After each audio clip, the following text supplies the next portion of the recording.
Hey, look up this young fighter called the Monster. You ever hear Monster? No. Japanese fighter called Monks. This is a monster. Crazy dude. Yeah, let's check him out. Power, precision, and an absolute monster are the best way to describe Japanese superstar Naoya Inoue. In fact, he is one of the only boxers in history to hold multiple world championships in 4 different weight divisions. Big right hand there, back. Nowadays referred to as the Monster, Naoya Inoue has one of the most impressive knockout-to-win percentages, which is close to 90%. This means that the Japanese powerhouse finishes about 9 out of 10 of his matches by knockout, not leaving it to the judges. But with the Monster being a knockout machine and a record of 28 fights with 28 wins, 25 of these coming by way of knockout, these are some of the greatest highlights of his career.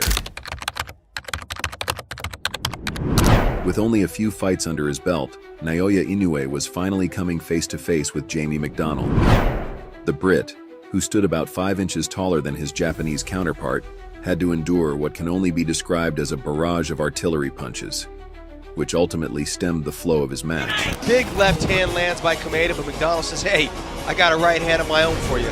Snapping the head back of McDonnell. Nice jab, followed by the right hand down the pipe.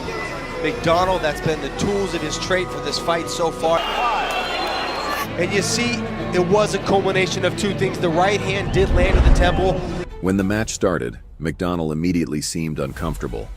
Inoue not only came out flying, but he unleashed a flurry of heavy punches, which combined with his speed rattled his opponent. Just a little into the first round, he had already connected the British fighter with a body shot, which certainly stung and took him down. Despite getting up at the 5 count, it would only take a few more seconds for him to break down McDonnell, who ultimately lost the fight with a hook to the temple.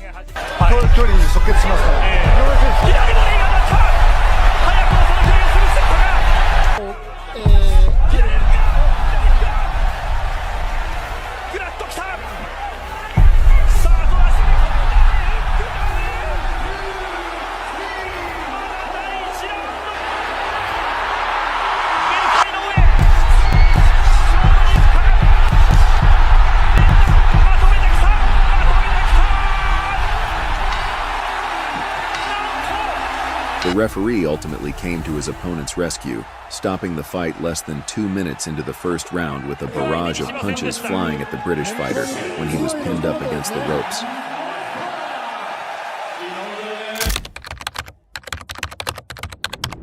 With another seemingly tall order standing in front of the Japanese fighter, this time in the form of Juan Carlos Payano, it would be a highly billed and entertaining bout. Well, this was what everyone had expected. But Payano was no slouch himself, going into the fight with a decent record and also coming off a victory where he would dominate his opponents.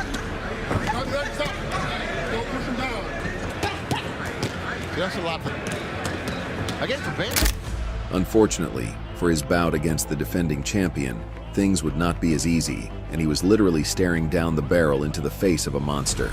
The fight was close for about 10 seconds when Inoue took over and absolutely obliterated his opponent. Just 70 seconds into the first round, a crushing right sent Payano to the mat and forced the ref to intervene.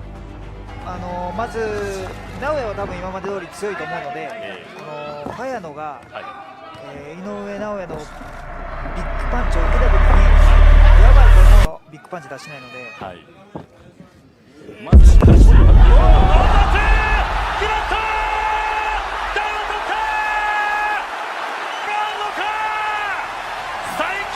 It was nothing too surprising as the Japanese superstar proved that Baby Pacquiao was no match for his impressive speed and power.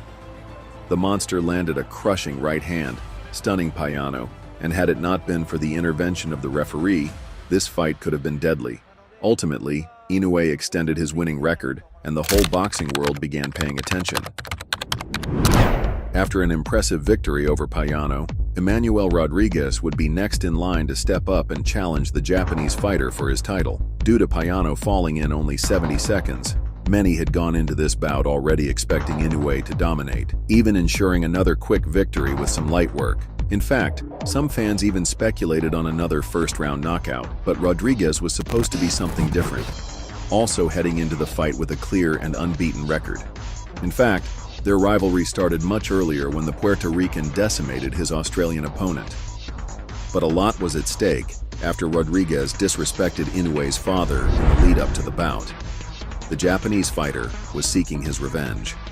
Once the bout got underway, Inoue was already in a commanding position and dominating the fight.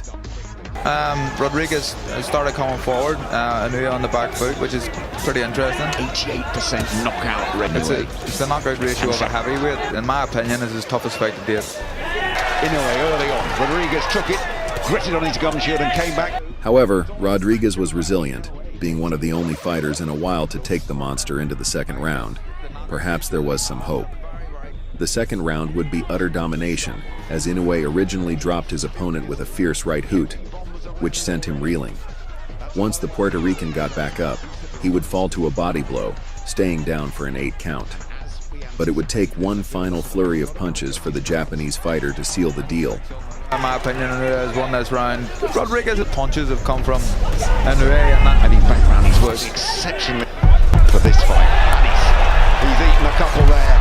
My fearsome flurry, and he's got him with a left, but up again is Rodriguez. Here comes Inoue. Oh, he's got into the body. Oh, what a shot! More than that. Surely Rodriguez, he's shaking it, he's up. go, Jim. Oh, this is unbelievable from Inoue. Charges, rocks to the core. Another count, it's over. This would come in the second round, forcing the official to step in due to the safety of Rodriguez.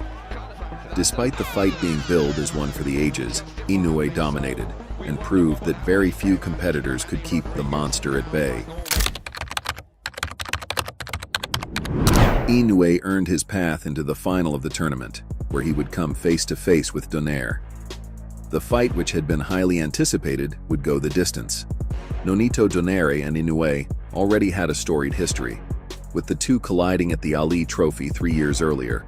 A much-anticipated rematch was what the fans wanted. In fact, Inoue only won the previous meeting with a judge's decision, and this often leads to plenty of controversy.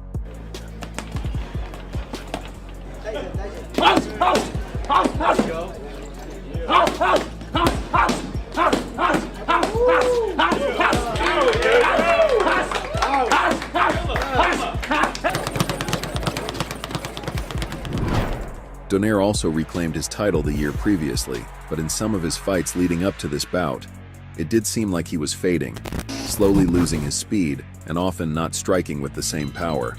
But fans were ready for this massive battle. Once the fight got underway, you could clearly see Inoue respecting his opponent. In fact, he was moving backward for most of the first round, with Donaire landing a few strikes, which did seem a little uncharacteristic for the monster. Yes, good shot right there. Inoue gives the crowd a lot to get excited about, and this is a From Inoue.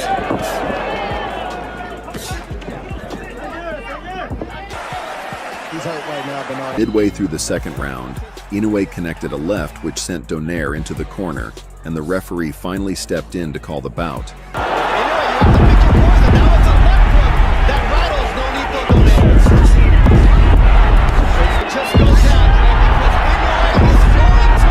The fight was ultimately voted as the fight of the year, and it proved that Inoue was not just about power and speed. His cunning movement during round 1 ultimately helped the champ to put on a tactical show in round 1, which played a huge part in forcing Donaire into a mistake. But could it perhaps have been an indication of Donaire's age finally becoming a critical factor? With Inoue stepping up to the super bantamweight division, it would be rather interesting to see what the Japanese star could do. However, his opponent, standing between him and gold, was none other than Stephen Fulton. Fulton would be something different, also choosing to take his title to Japan to defeat Inoue in his home country. Away, 93% of the fight has been. Heading into the bout, none of the fighters had ever registered a loss in a professional bout. Round 1 was perhaps the least interesting, with both fighters simply feeling at one another and no one being able to fully land a punch. Once Inoue got a sniff of an opportunity, he continued advancing and basically dominated his opponent during the second round. Right back to it. There it is again. And there's the first right hand that is able to land. And he comes with it again, and then a 4-punch combination. hand. Fulton puts up the guard and backs early on here as he comes with another 4-punch combination. Moving into the middle rounds, Fulton seemed out of sorts. Being an attacking boxer, it was interesting seeing him now as the defender. Inoue continued his rampage, putting pressure on his opponent as much as possible in order to convince the judges. His dominance would radiate through most of the middle rounds, landing a few combinations, despite Fulton taking them with ease. Good combination from Inoue. More blood coming from the nose of Scooter Fulton. Kind of change his rhythm. He's standing directly in front. Use your legs. Inoue just landing shots like that. You have to change your rhythm up. You have to. By round 5, Fulton seemed to have lost all control over this bout, and the Japanese fighter was constantly moving forward, trying more and more to dominate his opponent. Well, he wasn't trying, but rather just dominating and pushing Fulton back. It would be round 8 when the death blow was finally landed, and Fulton's unbeaten record had come to an abrupt end.